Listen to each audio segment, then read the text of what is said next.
Good morning everyone. This morning I will be tackled about lesson 4 about stakeholders in curriculum implementation. When we say curriculum implementation, it is a part and say stakeholders is in curriculum implementation. Kung ano yung implementa nila, kung ano yung ibubukod nila. So, stakeholders are individuals or institution that are interested in the school curriculum. Their interests in vary, in a degree, complexity, they get involved in many ways. Maraming mga paraan in the implementation because the curriculum affects them directly or indirectly. So, these stakeholder shape the school curriculum implementation. So, what is stakeholders? So, stakeholders ay isang individual o institusyon na that are interested in school curriculum. So, third is curriculum stakeholders. So, when we say curriculum stakeholders, so, mga individual o institusyon na interesado sa curriculum o sa isang paaralan, sila yung humuhubog sa pagpapatupad. So, first is learners are at the core of curriculum. Second, teachers are curricularists.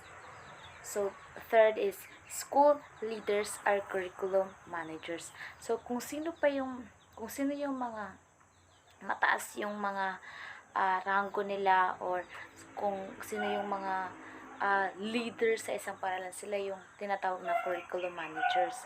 Fourth is parents. So, bilang isang parents or mga parents is sila din yung party din sa isang curriculum stakeholders. Community. Fifth is community as the curriculum resources and learning environment.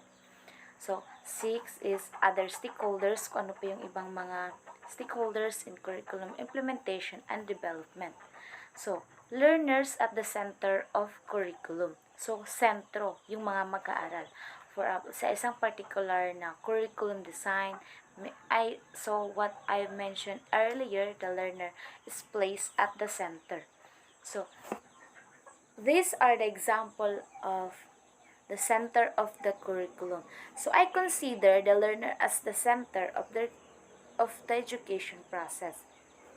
So, everything in the curriculum should revolve around his or her interests, needs, abilities, and capabilities.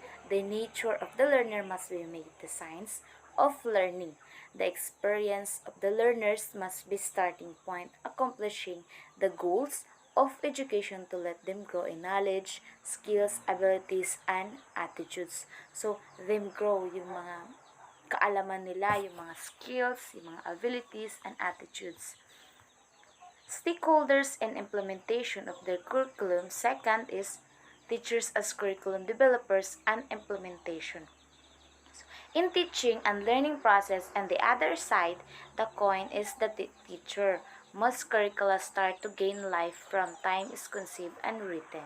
So, teachers as curriculum developers and implementers, sila yung unang nagpaplano talaga sa lahat. Sila yung dume-develop at sila yung sentro sa curriculum, sa pagsusulat, sa mga rules and regulation, sa pagpaplano. So, a teacher is a curriculum maker. He or she writes a curriculum daily through a lesson plan, a unit or a yearly plan. Sila yung nagpaplano taon-taon. Teachers as curriculum developers and implementers, the teachers prepare activities for the students do. So, bilang isang guro, sila yung nagprepara or sila yung nagprepare ng mga activities para sa mga estudyante kung ano yung dapat nilang gawin. The teacher address the goals. So,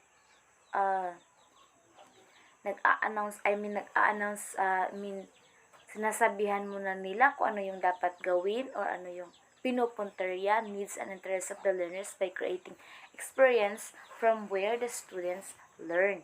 So teachers designs, enrich, modifies curriculum to suit the learner's characteristic. So as a teacher, curriculum and developers on implementation, the teacher's role now shifts from planning to doing. So nagpaplano, doing her implies guiding, facilitating, directing activities will be done by the students.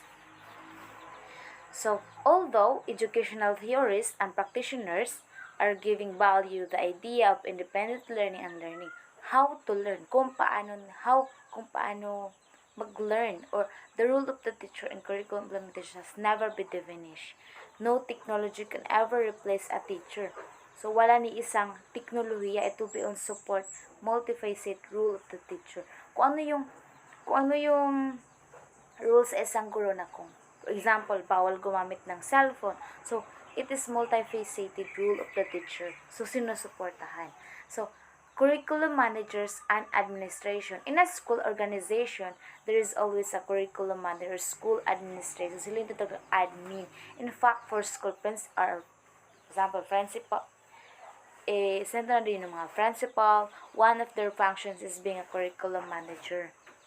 Why are school administrators and curriculum managers important to curriculum implementation? So, bakit yung mga administration curriculum managers ay importante sa isang curriculum implementation? As what I said earlier, so sila yung one of their function is being a curriculum manager. So, the final decision is making in a term of school purpose rests should be school administrators and academic institution. School administrators have a great stake of concern. Sila yung mas may concern pa what kind of curriculum in their school and offer of this implemented. So, stakeholders and implementation of the curriculum, parents as supporters to the curriculum. So, center din dito yung mga parents, yung mga magulang.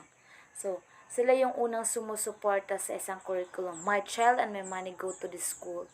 My child and my money go to school. So, mga anak nila at yung mga pera nila is pumupunta sa paaralan.